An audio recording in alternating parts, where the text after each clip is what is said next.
Hello everybody, నేను Sujini. Welcome to my channel salt and Sujini, my daily cooking blog. ఇవాళ ఆనపకాయ ఇంకా పెసర వడియాలతో చేసే ఒక నార్త్ ఇండియన్ స్టైల్ రెసిపీ అండి. చాలా ఈజీగా అయిపోతుంది అండ్ చాలా టేస్టీగా ఉంటుంది. తప్పకుండా ట్రై చేయండి. ఓకే, దీనికోసం నేను ఒక కుక్కర్లో ఒక 1 టేబుల్ స్పూన్ అంత ఆవాల నూనె తీసుకున్నాను. మీరు ఏదైనా ఆయిల్ వాడుకోవచ్చు. అలాగే ఇక్కడ పెసర వడియాలండి. ఇవి ఎండాకాలంలో పెసరపప్పుని నానబెట్టి నీళ్ళన్నీ తీసేసి దాంట్లో కొంచెము ఉప్పు, పచ్చిమిర్చి వేసి గ్రైండ్ చేసేసి ఎండలో వడియాలు లెక్క ఆరబెట్టేసుకుని స్టోర్ చేసి పెట్టుకున్నామండి.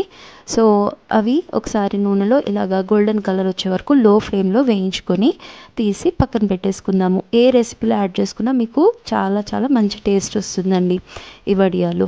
ఓకే, ఆ తర్వాత మరో టేబుల్ స్పూన్ అంతా ఆవాల నూనె వేసుకొని 1 టీ స్పూన్ జీలకర్ర, ఒక బిర్యానీ ఆకు, ఇంకా ఒక పావు టీ స్పూన్ అంతా ఇంగువ వేసి ఇవి చిట్పట్లాడిన తర్వాత ఒక పెద్ద సైజు ఆనియన్ని నేను ఇలా సన్నగా చాప్ చేసి వేసుకుంటున్నానండి.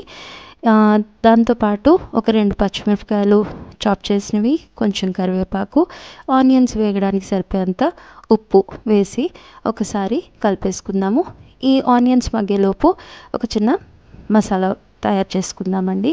దానికోసము 1 టీ స్పూన్ కారము, ఒక హాఫ్ టీ స్పూన్ పసుపు, 1 టేబుల్ స్పూన్ అంత ధనియాల పొడి, హాఫ్ టీ స్పూన్ జీలకర్ర పొడి, అలాగే 1 టేబుల్ స్పూన్ అంత శనగపిండి అండి. తప్పకుండా వేయండి, స్కిప్ చేయకండి శనగపిండి. అలాగే ఒక half teaspoon Kashmiri chilli powder వేసుకున్నాను కలర్ కోసం. అలాగే ఒక పావు టీ స్పూను క్రష్ చేసిన కసూరి మెతి. ఇవన్నీ వేసి మంచిగా తగినంత వాటర్ తోటి పల్చటి పేస్ట్ లాగా ఎటువంటి ఉండలు లేకుండా కలుపుకొని మనం ఇది పక్కన పెట్టుకుందామండి. ఇదిగోండి, ఈలోపు ఇక్కడ ఆనియన్స్ మనకి కావాల్సినట్టు ట్రాన్స్లూసెంట్గా వేగిపోయినాయి. ఇప్పుడు ఈ టైంలో యాక్చువల్లీ అయితే జింజర్ గార్లిక్ పేస్ట్ వేయాలండి, నేను మర్చిపోయాను. మీరు తప్పకుండా వేసుకోండి. ఆ తర్వాత జింజర్ గార్లిక్ పేస్ట్ వేయాక ఈ మసాలాది పేస్ట్ వేసుకోవాలి. నేను అది వేసేసాను. సో ఇదిగోండి, మసాలా పేస్ట్ కూడా లో ఫ్లేమ్లో మంచిగా ఇలా వేగిపోయిన తర్వాత టొమాటోస్ వేసుకోవాలి. టొమాటోస్ వేసి ఒకసారి మూత పెట్టుకుంటే ఒక 5 మినిట్స్లో ఈ టొమాటోస్ కూడా మంచిగా మగ్గిపోతాయి. ఇలాగా టొమాటోస్ కూడా మెత్తగా మగ్గిపోయిన తర్వాత మనము ఒక 450 గ్రామ్స్ అండి ఇది ఆనపకాయ, లేత ఆనపకాయ చక్కగా గింజలు తీసేసి పీల్ చేసేసుకొని తొక్క తీసేసి నేను ఇలా చిన్న చిన్న క్యూబ్స్ లాగా కట్ చేసి వేసుకున్నానండి. ఇవన్నీ ఒక్కసారి హై ఫ్లేమ్లో మంచిగా వేయించుకోవాలి. ఇదే టైంలో ఈ ఆనపకాయకి తగినంత ఉప్పు వేసి ఒక్కసారి మంచిగా కలుపుకుందాము. ఇప్పుడు దీన్ని మూత పెట్టేసి ఒక 5 మినిట్స్ మగ్గనిద్దామండి. ఆనపకాయ మనకి ఒంటికి ఎంతో సలవ చేస్తుందండి. అలాగే వెయిట్ లాస్కి, దేనికి మన హార్ట్ హెల్త్కి అన్నిటికీ కూడా చాలా మంచిది. ఈవెన్ డయాబెటీస్కి కూడా. తప్పకుండా మనము ఆనపకాయ ఇలాంటి వాటర్ కంటెంట్ ఉన్న వెజిటబుల్స్ మన డైట్లో ఇంక్లూడ్ చేసుకోవాలి. ఓకే, కొంచెం ఒక 5 మినిట్స్ తర్వాత ఈ ఆనపకాయ దాంట్లోనే మనము ఈ పెసర వడియాలు ఏదైతే వేయించి పెట్టుకున్నామో అది వేసేసుకొని కలిపేసుకొని ఇందాకడ ఏదైతే గిన్నెలో మనం మసాలా తయారు చేసుకున్నాం చూడండి, దాంట్లోనే నేను వాటర్ వేసుకొని 1 కప్ అంత వాటరు వేస్తున్నానండి. వాటర్ కొంచెం ఎక్కువ వేసుకోవాలి, ఎందుకంటే ఇది పెసర వడియాలు వాటర్ని అబ్జార్బ్ చేసుకుంటాయి అనమాట.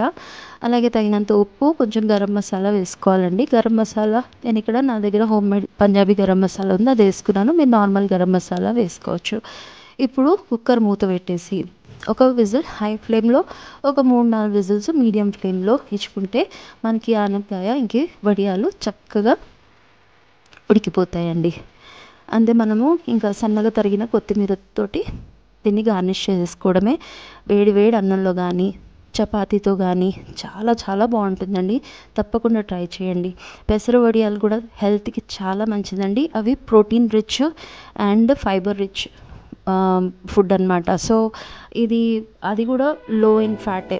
సో ఒక్కసారి పెసర వడియాలు చేసి పెట్టుకున్నామంటే మనము ఏదైనా వెజిటబుల్తో కంబైన్ చేసి మనం వండుకోవచ్చు. సో తప్పకుండా ఈ healthy and tasty protein and fibre rich డిష్ని తప్పకుండా మీరు ట్రై చేయండి. అండ్ కమెంట్స్లో చెప్పండి నాకు మీకు ఎలా కుదిరింది అనేది. నా ఛానల్ని కూడా ప్లీజ్ సబ్స్క్రైబ్ చేసుకోండి. మీ ఫ్రెండ్స్ అండ్ ఫ్యామిలీతో నా రెసిపీస్ని షేర్ చేసుకోండి. మరో రెసిపీలో కలుద్దామండి. Thank you for watching.